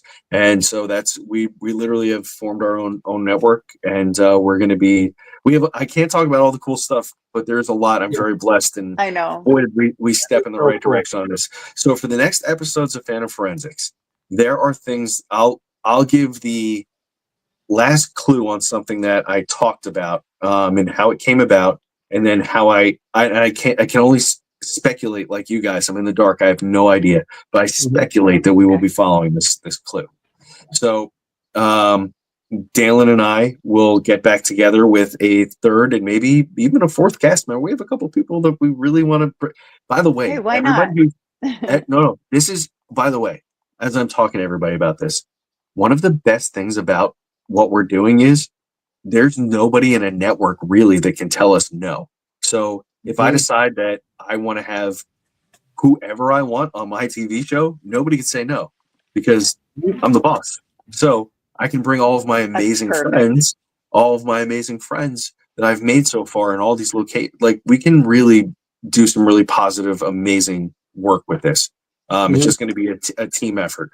So anyways, that's what we're doing with the Signal Network. With the Phantom Forensics, at the beginning of the first episode, or the first chapter of Phantom Forensics, we're down by the river, and I talked about seeing a woman who was down by the riverbank, and she was screaming for help, and she's asking desperately for help, and she tells me her child is in the river. He's in the water. And I'm like, wow, what am I going to do with this? And I start talking about it. And as I said it, I'm talking about it, I can see it. And what was interesting was we didn't follow that lead that day. We went on and did other things. Yeah, it came to a dead end there. I didn't know why, because it was a very powerful vision. So I didn't go after it or say anything more at the moment, because I have the utmost trust in Kay and Dalen to make sure that we're getting what we need. And if they didn't want to follow that is what it is. I'm okay with it.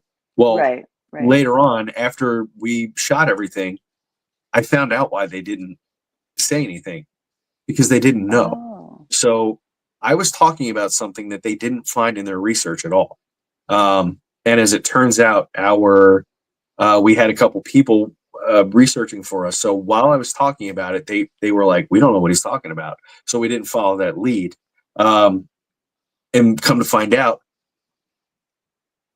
there was an incident that happened that was very specific. They found an old news article from, I think I misquoted myself. I think it was sometime in the 1800s. I could be very wrong about that, but it was a very long time ago. They found this news article, and it was basically an account of a little boy who said that the area was overrun by Native Americans that were attacking the settlers that were there at that river spot, and that his mother was murdered, and he was safe because he swam out onto a tiny little island that it was existing on this river, and he hid until the attack was over. And when it was over, he swam back and found help. And that was what the news article was about. So, yeah, so even something that I was talking about, they didn't know until I brought the details forward, and then they had to reverse and go look for the information, which is really an interesting thing, because all the other stuff I talked about, they knew. Like they were like, yeah, we know that, right? So along the way. So I hope we're going to follow that, but we have a really amazing additive behind the scenes, and who I don't know if will make an appearance on screen, but this gentleman, who is a historian for the area, has been working very closely now with our producer. And he really liked the first show. He revalidated all the things, like saying, hey, this is authentic. Like this is real. It's on. So now we have him, and he knows so much about the area that now when we go, it'll be very difficult for me to come up with stuff that they can't follow. Or at least that's the hope. And it's not always going to be Ohio. This is where we're starting. And then we're going to follow the threads for the shows to other places. But always the importance is finding the history, giving that voice to the deceased, and really telling the stories that need to be told. So one of the really interesting things that we hit on in the first or in maybe the second episode is we stood in this field, and I said, I don't know why, but I feel like people were executed here, but we're standing in a beautiful park, right? And then we find out later that I'm standing where an execution house used to be. Yeah, it's okay. Spoiler alert. It's okay. It's one small spoiler for the whole thing. So you'll find out that there was a death house that people were, and this is why it's cool. That's not cool. That's not a great thing. But the first person in Ohio who's ever executed was executed on that spot. So. Which was like, that was such a cool twist. Like when they said that, I was like, oh. Right. So isn't that neat? Because, like you said, it's not the surface. You got to go past the surface. Like you're looking at a beautiful park. But that's not what you see. Yeah. Yeah, that's not what you're seeing. It's so cool to have that. So then, after the shoot's all done, I was like, well, that's really interesting. I want to know more about that. So then I found the name of the person, and I was like, it would be really cool. Because the person who was put to death and swore up and down that he was innocent. Like I think that most do. But as I'm reading his account, I'm thinking about it as a police officer, and I'm like, this sounds like he was actually innocent. He kind of just got railroaded. It was weird. So I would love to go back and see if we can communicate with him and see if we can get some information to come through to help us. Maybe he'll come clean because he did it, or maybe he'll be like, this is the direction you should look. So it's another great thing about the show. It's not a cookie cutter thing. You're not going to just see us go into, the same old locations over and over again as all these TV shows have done for 20 years. We're going to new places you've never heard of. And the less haunted looking, the better, in my opinion, because I love showcasing the fact that you could be sitting in a gymnasium somewhere, but for all you know, what was there 100 years ago was, a murder swamp or something. Who knows? Right. And you wouldn't believe it. Go down the subways in New York. When I used to take the train in, I used to see stuff on the train all the time, or at stations. Wall Street Station was unbelievable with things going on there, or constant in that area. It's like, it doesn't matter where you are. And that's a great example. Just whatever happened there. That's crazy. True. So true. Yeah. And I love that it's like a spider web, like this show. Like, like you said, I get frustrated when, it's just like a tied up in a bow, like one thing, when investigations to me are investigations, they go where they go. You follow them where they go. Producer K is going to love to hear you say that, because that was one of our main things when we were developing this show, is that in the paranormal world, there is no pretty bow. There never is. No, if it's, I don't want to say never. Never is too absolute, but seldom is there a final answer for the things that we are looking for. It generally will lead you into another direction and something else to look at. So most investigations are abandoned and not really finished, right? So that's why what we're doing is special, because for all I know, we could shoot six more episodes of this, and it could lead us out to the middle of Montana, but then in Montana it shoots us back to Ohio. I have no idea. I don't know where it's going to go.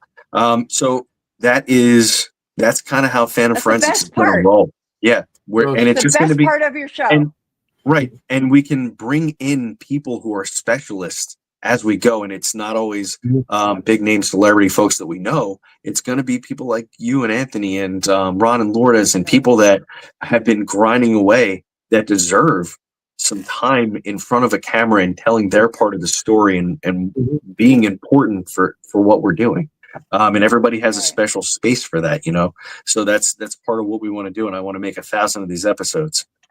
That's the beauty of it. It sounds good, because TV, the stuff, I don't watch half the shows anymore because it's just repetitious. The same thing. You're going in. Right. It might be a different location, or just the same location that it's been beat to death by every show, every network out there, because that's all they know, these specific places. So, and I like the concept that you're gonna go somewhere new and fresh, and and follow it. Yeah, and bring in people that that the best that have part. been around for a while that trying to do. Lourdes. Great. Lourdes is absolutely right, as always. Yep. Perfect. New Perfectly concept. said. That's what we need. We need new blood. Yeah, I love Well, it. I love it. I'm I old love blood, the show. but Everybody watch it. Watch it, Well, watch you're it, watch old it. blood, I so love it. it's still, but Here's my fangirl. He's going to tease yeah, me. My fangirl segment. she's Fangirl. always a fangirl. Fangirl. So I do love it, though. if anybody watching wants to help support us a little bit more, again, it's free to watch on YouTube, but we have this thing where you can go to phantomforensics.com and you can get a digital package with physical items. So we have different packages that have things like you get the show uninterrupted with commercials.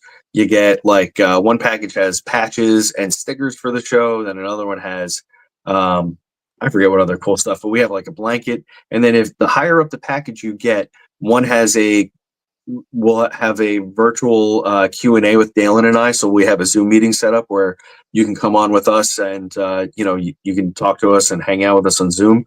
And then another one where I have a virtual gallery reading. So that's going to be set up here in the very near future as well. So if you guys want to help support the show, and just so everybody knows, none of this money is going back to us. This money is going and getting rolled into making the next episodes. So we literally need everybody to watch the show, share the show.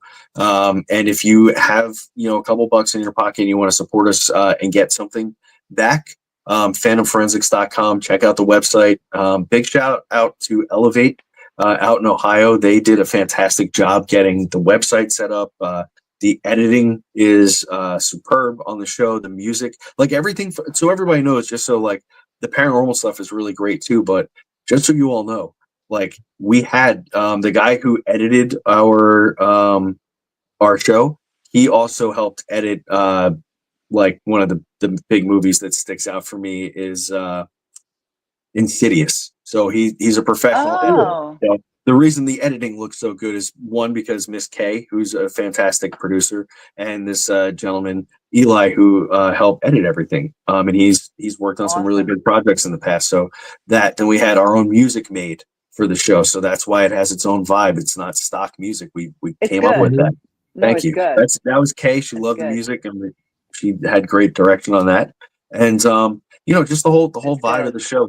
Something people really liked was I really like reading is when we run the spirit box, all the random letters and numbers that are generated at the bottom, and then the word shows up when we hear it. So I thought that, it's just like cool stuff like that you'll continue to see us use and evolve, and it's going to get better and better. But we need support for that to happen. So for anybody out there, please go. And then go to it.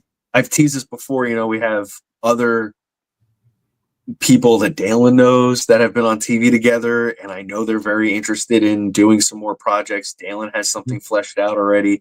So if we can get Fan Forensics moving, we can get this other project moving.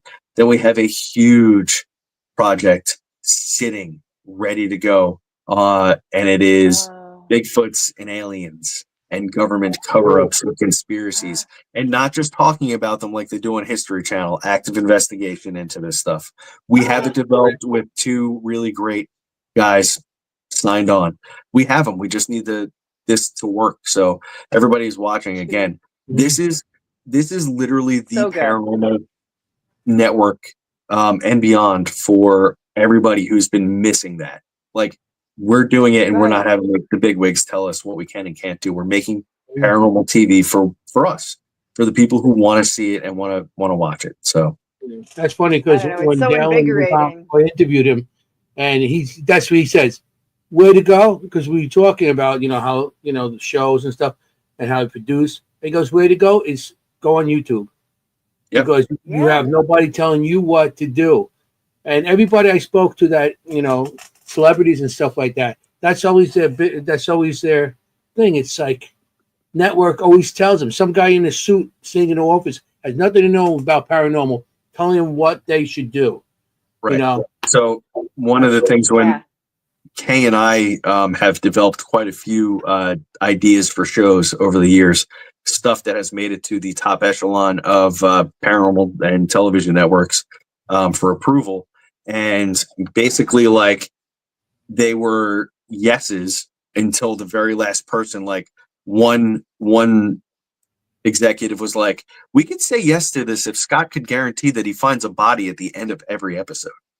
And we were like, wait a minute, you guys want me to agree that I will be able to find you a dead body at the end of every episode? That's ridiculous. I was like, the chances of that happening are 1 in a billion. And for whatever reason, but no, we can't agree to that, so we couldn't make that show. And it was sad because it was the whole concept of the show was great, and you didn't need a dead body at the end for it to be great. No. You That's do the not what episode we're doing here. in the graveyard. Go to a grave. Say, there's a dead body. Yeah. So now, at the end of that's ridiculous. Yeah. So now we're not going to have anybody saying that to us. Now it's going to be me. I'm one of the 3 people you're gonna bring your show to me, and I'm gonna say I love this. We're always going to tell you the truth. Nothing's made up, and integrity is the key word here, right? So if you want to tell me a really great story and you do all your hard work and all that, we can put it up and you can present it, and it's all yours. We're not going to tell you no. We're just going to say it with the paranormal stuff. Always have integrity, because once you lose that, you're beat. So. Yeah, that's sure. That's what it's about at this point, I love it. And I love that it rolls. Like that's just the way I think of it when you explain it. Like one thing rolls into the next, Good good rolls into more good. I know. Sup, Ghost? Come on. Oh, you want me to say it? We need it. I'm a little parched. I'm a little parched. I don't know. We got 4 minutes. We got 4 minutes, mate. Well, he'll have to stick around till the end then, I guess. You guys stick around. All right. Maybe there's no ghosts. There's always ghosts. Everybody wants to look. Do it. They're like, do it. Oh, Melissa Blackman wants me to. What's up, Melissa Blackman? How are you? What's up, Melissa? What's up, Melissa? Oh. What's up, Melissa? Goats? No. And a ghost donut joke. I don't have any good ghost donut jokes right now. They're all putting you on the spot. Dry. Yeah. Everybody's putting you on the spot. Yeah, how about that? Everybody put on the spot. It's okay. We will spread the word. We will spread the word, spread the word, because we love what you're doing. And we love hanging out with you. After we get off here tonight, I'm going to go check it out. And again, for all of everybody watching, and everybody watching now and in the future, it doesn't have to be paranormal. If you have like a cool show that you do about skateboarding or painting or whatever, we're just looking for quality content from people who are passionate about what they're doing, that are not getting their time in the spotlight because they have no idea how to tackle the YouTube algorithm. We did that already, and we're looking for content to put up so that we can expand our brand and bring amazing creators to the front and get them paid immediately. So that's the other good part, right? So I know a lot of people struggle with YouTube, and it's very difficult to get a foot in the door, and it takes everything sometimes. We don't have the time to do it. So if you've put all the hard work into the storytelling and the video stuff, we can get you up or monetized. So go over to phantomforensics.com, find the contact form and send something, and just put a little thing on the top that says show idea or something, so that our team knows what we're looking at, and we'll start looking at them. And we've already started compiling a lot of stuff. So very excited. Show ideas too. You could apply that, and you guys will make it happen, or that. Yeah. So there's a second part of it. So the first part is, if you guys already have content made that's not getting viewed, we can help you. The second part, which has got to come a little bit in the future, is we will start producing your TV shows. So after we have, because again, there's more that's happening that I can't talk about, but it's all, unfortunately, when it comes to any of this stuff, it comes down to funding, right? And funding on television shows is expensive. For what we spent for the 3 chapters that we made for Phantom Forensics, we could have bought a new car. That's how much it costs to get that going. Yeah. So it's not inexpensive to make those sorts of things, right? So we will, as we go. If we find like gems, like if maybe maybe somebody will send us something that's a really good show and it does well, we might take those people and say like, what other ideas do you want to make that we can make much more professional looking instead of like a vlog or like doing things at home or whatever. So yeah, that's definitely, again, network. That's what we're thinking. Bigger, broader Right. spectrum. And again, it's not just, we're starting at the paranormal because that's the world that I exist in the entertainment business with you guys. Yeah.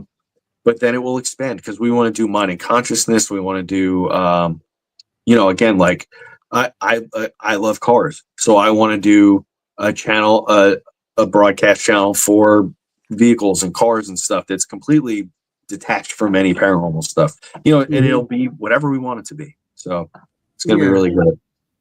Something So that That's you're great. yes. I love it. thank you. It's good So stuff. for my buddy Ron, sup ghosts? There There you go, buddy. I love it. we got the You 2 gotta hour have it. mark here. So There Oh we my go. gosh, that went fast. we That got went so fast. yes. Whoa. It did go fast. It Scotty, did. you were amazing Yeah. guest. We really enjoyed having you on tonight. Well, I thank you for know, having it's me. just It's a so I pleasure. mean, It's so it was good to great. spend time with you. I haven't seen you lately, so it's been good to spend time. But I'm sure I'll see you soon. Yes, I Probably will at the be. Shanley. Yep, I'll be at the Yeah. I'm not a guest, but thanks to the Shanley actually, and one of my very nice friends, Jay Quellen, I will be at I'll be at the Paracon in Farmingdale, New Oh Jersey, yeah. hanging out. Dave Schrader's going to be there. It's a cryptids and UFO and I'm paranormal going to be thing. there too. I'll see you then. Saturday. He'll be there. So That's this Saturday. Saturday. So this Saturday, thanks to the Shanley Hotel and my friend Jay Quellen, I got a set of tickets.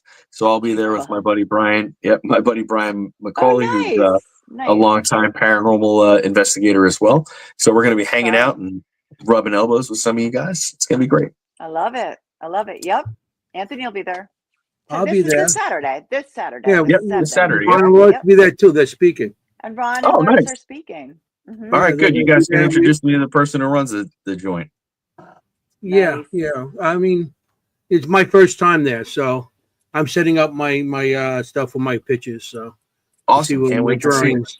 It's gonna be one of my I got displays and everything now. It's like, oh wow, Oh, yeah, I'm trying to move up with that. You know, I'm like his assistant now. I set up his stuff and I show people. I'm like Vanna White. I'm like, look, spirit art. That's so Oh. awesome. I love it. I'm still getting things in, and we were past the 2 hour mark. I know. So we Scotty, definitely have to end the show. Sorry, we're Thank 2 you. hours, Thank 2 you. minutes. Thank you. You know, Thank you for your show. Thank you Yes. for coming. Thank Thank you for you. this great new show that I really Mhm. enjoyed so far. And Thank you so now much I'm for like, that kind words. now it's like I gotta have episode 4 though. That's the yeah, only problem. I'm gonna watch it tonight when I coming. get off. You know, Okay. Yep. again, Yeah, 'cause thank you're you for like, being leave on. it on that cliffhanger there. Like, I wanna- now we have to do this. Okay, ready. I want to thank everybody that showed up tonight. We got Ron Lourdes, Oh, so Twin. many. What was it? A lot of people. I can't many, go so back. many 'Cause people. everybody's still throwing things in. All the names are going up, so I can't even see exactly everybody on. Well, I Thank wanna you, everybody, for watching. Thank you for We have a watching. great It was a great audience, night. and You know, they're gonna help out. They're gonna help Thank out. you. okay. Thank you for everything. Thank you for showing. Scotty, don't leave yet. Okay. We're gonna have an after party. Okay. No, sit tight. Thank you for everything, people. Everybody in the audience. We just got to tell you, you got to be safe out there. You want to look for ghosts. You don't want to be a ghost. Forget about it. Ciao, familia. Good night. Bye, everybody. Hey, how you doing?